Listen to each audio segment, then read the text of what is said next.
After watching this video, you will be able to name and define 6 key attributes of grounded force feedback devices, identify the related terminology for each key attribute in the haptics literature, and report attribute values for given grounded force feedback devices.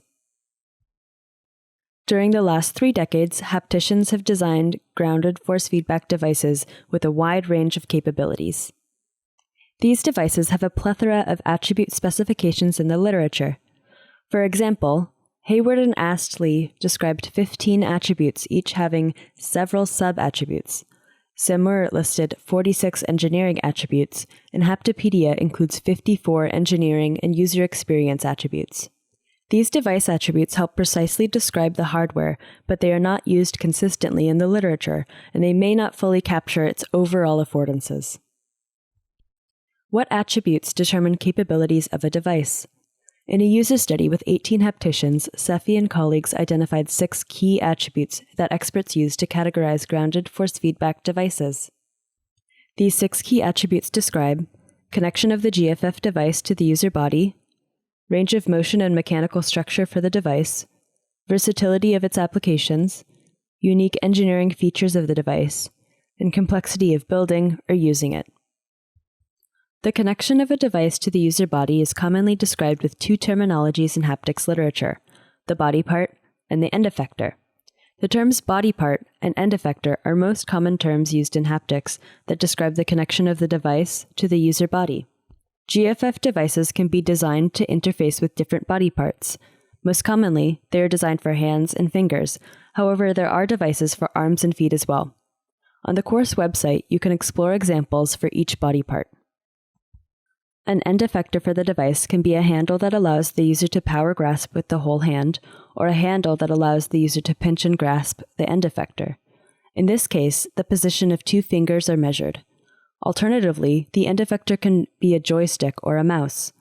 Many devices offer a pen or a stylus end effector, or a thimble that encloses 1 finger, usually the index finger.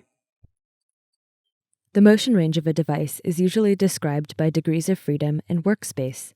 Let's see what these mean. Degrees of freedom, or DOF, refers to the number of independent dimensions along which the end effector can move in space. A 1 DOF device can be a slider, a knob, or a paddle that can only move along 1 dimension. A slider moves along a translational dimension, such as x, y, or z in the Cartesian system.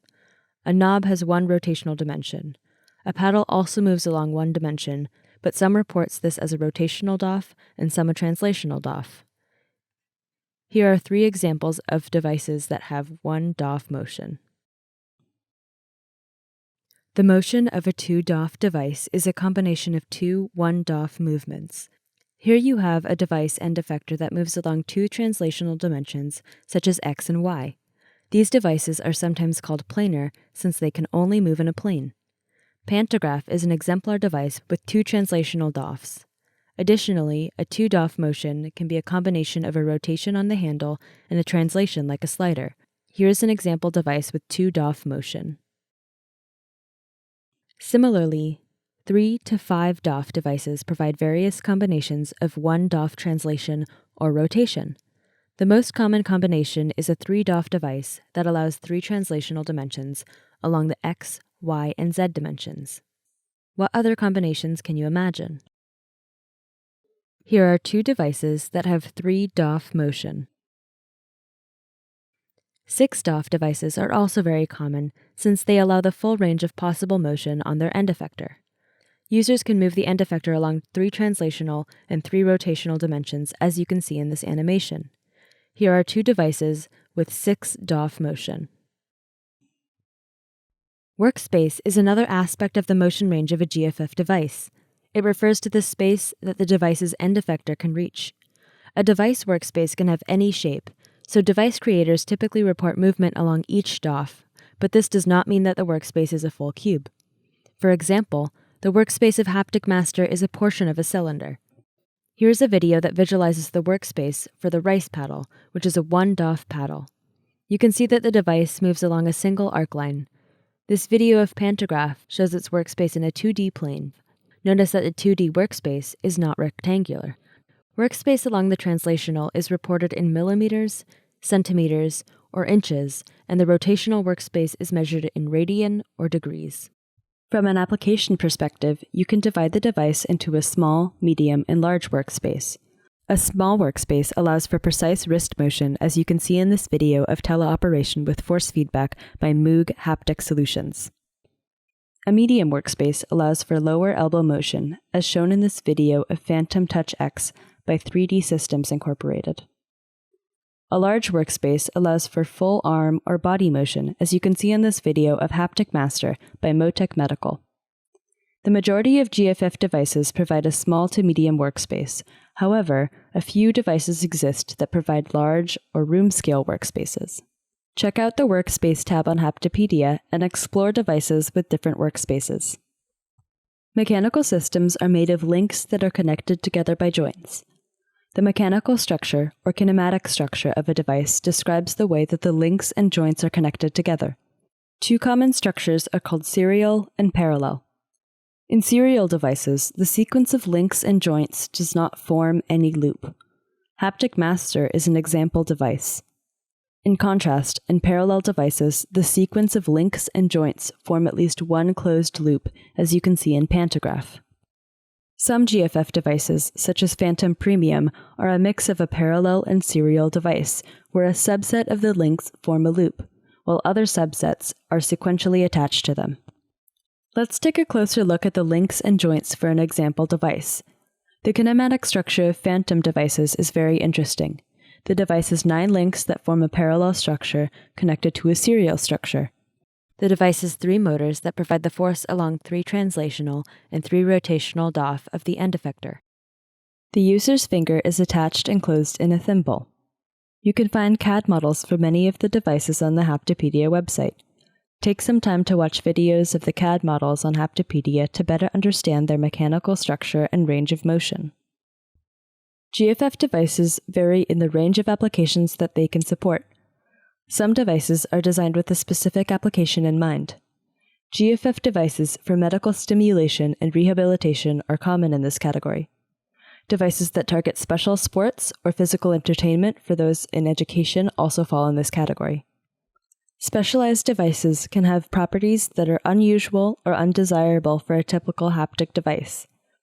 For example, medical devices might need to be flexible, while typical GFF devices need to be stiff. For education or entertainment, low cost is an important requirement, which usually leads to lower resolution or fidelity. Many GFF devices are designed to be general purpose, but they are research prototypes that are built as proof of concept for the academic environment. Some of the generic or specialized research prototypes have become commercialized by a company. A growing trend is to release the design information of a research prototype as open-source DIY devices. As a result, the device can be 3D printed and assembled without much effort, and often provide a great starting point for those who are just starting to explore haptics. Commercial devices are often more robust and reliable than DIY open-source devices. They provide high resolution and are easily accessible, but they can be very expensive. Their price ranges from a few $100s to tens of thousands of dollars. DIY devices are often simpler, cheaper, and more customizable, sometimes at the cost of resolution and fidelity of haptic sensations. They also require more work from the researcher to build them. Some devices have engineering attributes that are not commonly employed in GFF devices. For example, while the majority of GFF devices use electrical motors to transmit force to the user via mechanical links, magnetic levitation devices rely on magnets and magnetic fields and have no mechanical links attached to the end effector. A few devices use mechanical brakes that can stop user motion but cannot actively provide force to them. BAM, or Brake Actuated Manipulator by Dellon and Matsuka, is one of these devices. Another uncommon feature is using wheels that steer the user along a path. This force feedback mouse by Price and Sepp falls in this group. Finally, the majority of GFF devices are impedance-type devices, which means that they measure the user's position and output force. However, there are a small number of devices that are admittance-type, meaning that they measure user force and output position. Haptic Master is an example device of this category. The devices vary along a continuum of how complex they are to build and/or use. All of the attributes that you just learned about play a role in the device complexity. The simple devices commonly have low degrees of freedom in serial mechanical structure. They are often DIY devices that use plastic material and are 3D printable. The complexity of the device directly increases as a function of the degrees of freedom and range of motion. The most complex devices to build have 6 or 7 degrees of freedom, a parallel or mixed mechanical structure, or unique engineering features. They often require metal pieces that need to be machined or require special manufacturing equipment. In this video, you learned about 6 key attributes of GFF devices and their relevant terminology in the literature. As an assignment, compare and contrast the degrees of freedom for the following devices. What is the size of the workspace for each device? Discuss how their degrees of freedom and workspace influence their potential applications.